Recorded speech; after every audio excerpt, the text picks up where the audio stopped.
Today this is going to be a joint video, which is having two videos in one. So we are going to have set 1 and set 2 in this video of lesson 1, line symmetry, and chapter 6, parallel lines.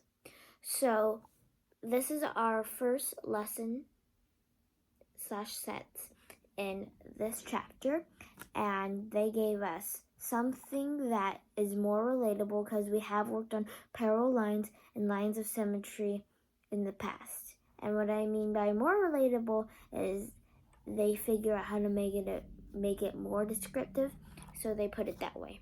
So in this part of like reading it to us and describing it, they gave us three a definition, theorem 16, and construction 6. And when I mean three things, it's like definitions, theorems, constructions, theorems. So they gave us a picture here, as you can see already, and they zoomed in, and I'll show you that in a minute. And they're going to show us, when I show you, how they fold it, and then I'll read you the definition, theorem, and construction. So this is a photo, and those are supposed to be like monkeys dancing, and they have it right here. And this is what I mean. They have a line here. It's hard to see. You can see it better in the photos, but I'll show you in the front and the after. Right here, they're giving us ways to draw easier and make it easier of the symmetry and parallel. Now I'm going to read you that, and then we can go on to the next page. So the definition: 2 points are symmetric with respect to a line if the line is the perpendicular bisector of the line segment connecting the 2 points. Let me read you the theorem, theorem 16. In a plane, 2 points each equidistant from the endpoints of a line segment determine the perpendicular bisector of the line segment. And if you don't know what equidistant means, I will tell you, and you guys should try figuring it out, but I'll tell you right now. If you guys already know what equidistant means, that's great.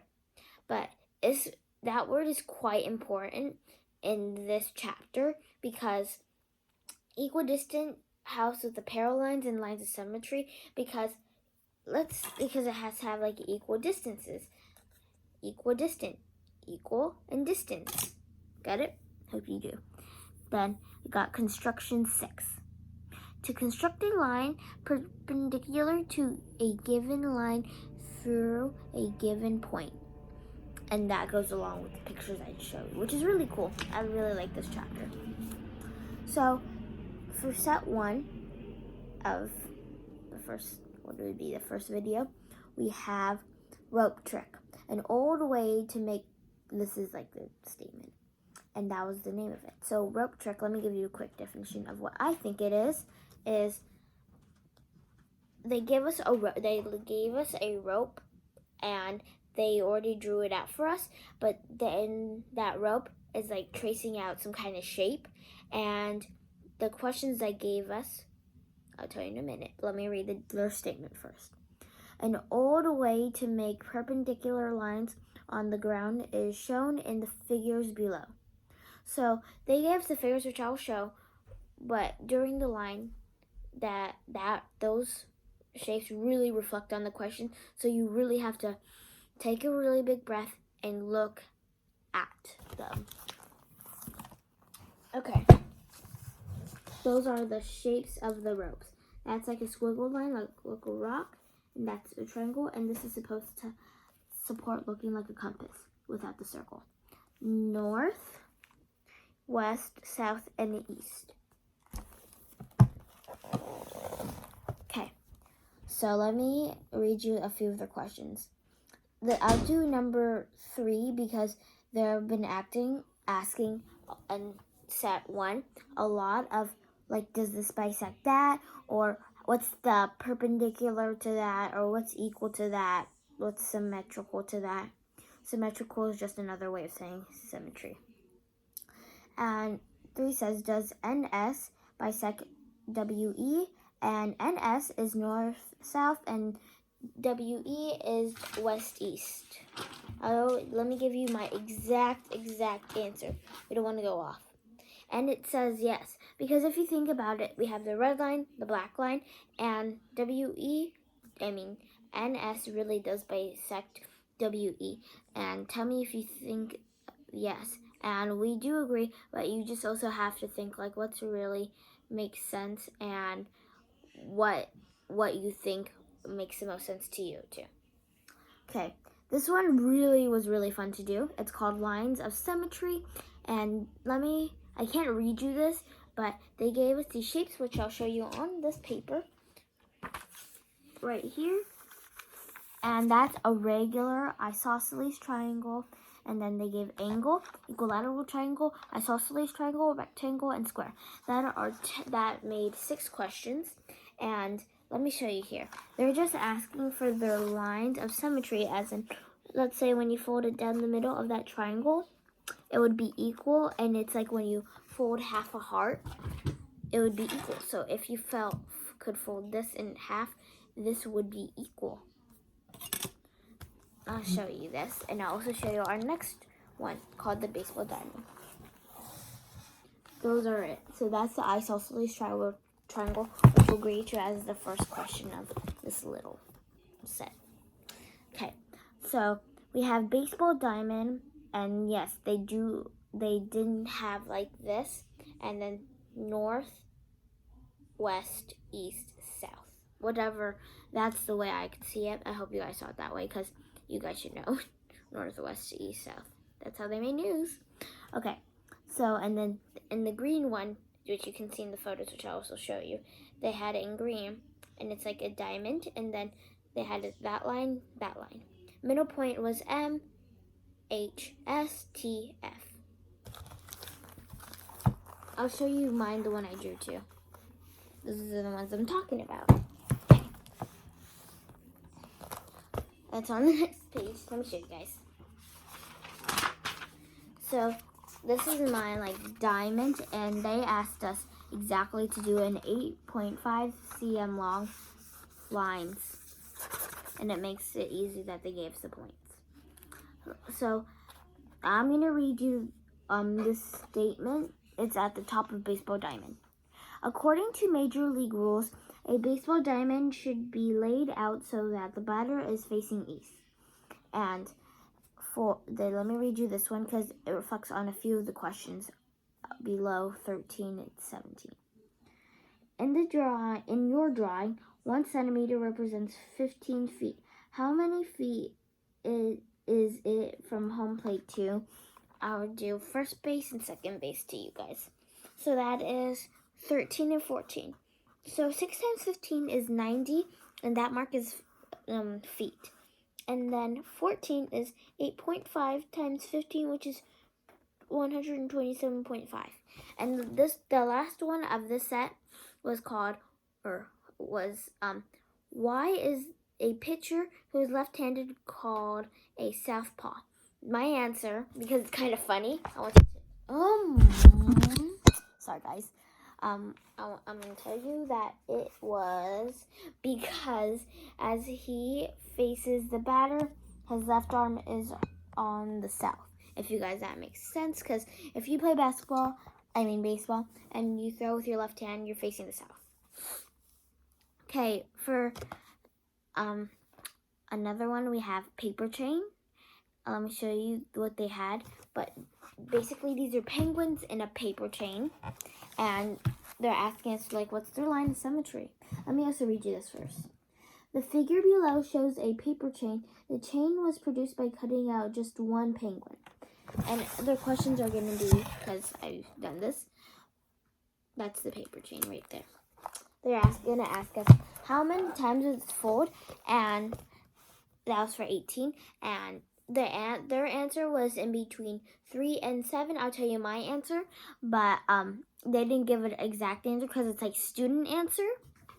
And what I put oops, sorry guys, I keep trying not to fall down, but I put 3 times. That's 3 to 7. It's kind of hard. It's I've never really been success at making a paper chain, so it was a good look at and study, Okay, for number 19, they asked us, how many lines of symmetry between pairs of neighboring penguins are there in all? So they're asking us how many lines of symmetry is there? And I said 7, sorry guys. That's pretty cool. I never really studied the paper chain. And they're making the symmetry and the parallel lines so much fun in this chapter. So this is our last set for set 1, then we'll move on to set 2. Okay, stealth bomber. They gave us a picture of what looks like is a stealth bomber. To me, I never looked at a stealth bomber, so to me it looks like some cool plane working for like Darth Vader. And let me read you what it says here. Stealth bomber. In this view of the B-2 stealth bomber, points S and T are symmetrical with respect to line L. They are going to ask, like, what triangles are there? What's that? And is that bisecting that? And let me tell you one of them. They're asking, is the angle BMS, for this is 23, for this is for 23. So is BMS and angle BMT are right angles, and for my answer for 23 was perpendicular lines form right angles, because they are asking like a reason for each of the statements. I hope you guys know what that means. They're asking that because they're giving us like a statement and they're writing a reason, so it backs it up. So I thought that set was pretty cool, and it really helps. Like, it's a basic thing of knowing symmetry, because set, like the little of the set 2, right here I'm calling that set 2, which is lines of symmetry, really does help knowing what symmetry is. It gives like a clear vision of folding that, like when it doesn't like end up right, it tells you, because it shows, and there's an answer key, and it's really good. But don't look at it unless you really, really need to. Okay, for set 2, our first one, or like first little set, is Race to the Fence with a Q, Alice, and obtuse Ollie. Okay, let me read you the statement. A Q, Alice, and obtuse Ollie were standing on the opposite sides of a long straight fence when they decided to race to some point it. Because Ollie was closer to the fence, Alice said it was only fair that they run to the point on the fence equidistant from both of them. So I'm going to show you the two things as the two pictures, and I'll also show you mine. Oh gosh. Okay, first I'm going to show you mine because it also reflects on what it looks like in the picture. That's supposed to be the line, and then Alice is over there, and obtuse Ollie's more down there, which is why that they're closer. And that's like basically the first one, a little bit bigger. And for number like 2-ish, they drew it smaller, but we also drew the lines of their symmetry. So now I'm going to show you what theirs is, then we can go to the next set. I really like this one too because it's really cool, and I just like drawing it because it does help a lot. So that's it. That is the Alice, and that is Ollie. Alice, Ollie. Alice would be at the top. That's the fence. Fence, Ollie, Ollie. Shorter one, bigger one. Okay, so this next one is called Star Geometry. And they gave us a star and then what looks like a hexagon around it. So they do color the star in geometry just in case it's a little difficult. Hope you guys know what a star is and the hexagon. Let me read you this first before I show you the photo. The following exercise suggests a rather surprising conclusion. Let me show you this, and let me tell you, when I had to draw something like that, it was really, really hard for me. So that is the shape. It was really hard for me because it's just a hard shape for me to draw. Oh, sorry guys, third time it's happened today. Okay. And mine wasn't like on as point as theirs in the solution manual, but at least I tried and I understand the meaning. So those are the lines of symmetry, kind of, and they have the lines on the edges that helps. Okay, that was for number 30. I'll read you 32, which is the last problem of this like little set. Considering that you could choose a point anywhere inside the star at the beginning, what is interesting about the result? And for 32, I put the result doesn't depend on the choice of the point. It doesn't really matter, as I said. I hope you guys can understand that. So the next one is the linkage problem, and we have had many linkage problems before. If you remember, you can tell me in the comments down below, because they're kind of fun. Draw. Yeah, I guess so. But let me read your statement, because they do have a big one. Then I'll show you their picture. And for 35, they do ask us to draw our own picture with like some lines of symmetry. Okay. Linkages are used to control motion in machines. The linkage below is made of 6 rods that are equal as follows. AB equals AD, comma, CB equals CF equals CD, comma, and EF equals ED. The rods can pivot about their ends, so the figure can change its shape. Let me show you theirs, and then I'll show you mine, which is problem 35. Oh gosh, it's right there at the below one. It's not like exactly a right one, and it's okay because you can adjust it. Let me show you mine now. For 35, they're asking us though, before I show you it, because it's 35.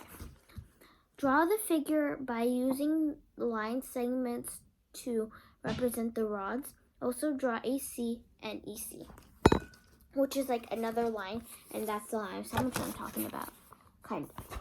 So that's where it would fold in the middle like a little spear, and that's the line I drew and line I drew. You can see in the photos that there's a difference. I'll read you 37. Is angle B always equal to angle F? Explain why or why not. So let me tell you something, guys. So in that question, they're asking us if it's equal or not. And they do in other questions, like, is this equal or is this not equal? Because it's like in this photo, after the line, which kind of divides it a little bit, it has more triangles and has more shapes. Then I love the next lesson. That lesson. Okay, and I put yes, period, angle B equals angle D. In exercise 36, which I'll also read because it has to reflect on that, angle F and angle F, and angle F equals angle D because triangle EFC approximately equals triangle EDC. See what I mean? So angle B and equals angle F by substitution method. Hope it's like in lesson 3, like chapter 3. I hope you guys find that. It's a really cool lesson. Let me show you 36. I'm not going to read you question because the answer is more important. Because they are corresponding parts of the congruent triangles. And I guess it makes sense if I read you the question because it goes like hand in hand. 36. Regardless of the shape of the linkage, angle B is always equal to angle D. Why? And that was the answer. So guys, like this one was more like one of those more ethical problems, which is a more harder than the set 1 problems. Okay. This one I really, really, really liked, and it was super fun. Called 1 Problem, 2 Solutions. The figure below by Scott Kim has line symmetry, but the line is not shown. So for number 38, I'll read you the question, then I'll show you the picture, but you can already see it. So that is supposed to be solution and problem. And guys, when you look at it, which I'll tell you later, you can read it from both ways. I'll show you what problem that is in.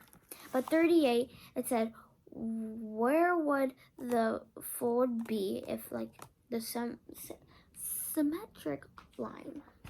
Okay, let me read you what I put. At a 45-degree angle, that was my answer, like about from the lower left to the upper right, and you guys can see that it would fold like that, as in the lower left would go that way, upper right. And then let me read you my favorite. For 41, it says, what is strange about the figure is this is the word solution is readable on both sides of the symmetric line, which is really cool. So when I showed you that one, because they make it look so alike, looks like it. See? Flip it that way, solution. Flip it that way, solution. See? So cool. That's what I like about it so much, guys. Okay. So the next one is called Kepler's diagram. Let me read your statement. The figure at the top of the next column was drawn by the astronomer Johannes Kepler in 1608. That's a long time ago, right? So let me show you this, and then they gave us our own shape to draw, which is like that, but not the dialogue in it for 42. I shall show you mine. So that is it right here. And 16 is quite fun because you have to scout. So let me show you mine. Mine, of course, is not always on point, but it's trying to look like that. So that is what it's trying to look like. What's supposed to look like that. And they do give us saying a 3-inch long for the bottom. For 43, they're asking us, how many squares does Kepler's figure appear to contain? And I put 3. And then for 44, they're asking us, what kind of triangles do all of the triangles in the figure appear to be? For most of them, because mine aren't like not equal and they do not look like okay, I said sorry guys, I said isosceles right triangle. And then I made sure I looked up the definition of isosceles just to double check, because you can never be right. Like, you can always get anything wrong. And it's okay, but you gotta learn from your mistakes, guys. Then for 45, this was the last one, and it's so fun. They're asking us, how many triangles do there seem to be in all? And it took me so long to count, but there are 16. At first, I'm like, there's only 12. But then when you put those triangles together, 1, 2, 3, 4, 16. So guys, I hope you never give up trying in what you want to learn for. And I hope you guys enjoy this video. Always try, always learn. Learn from your mistakes. Try not to make them again. Also, what's the point of learning for them? You got to have a growth mindset, guys. Bye. I hope you enjoyed. Stay tuned for the next video.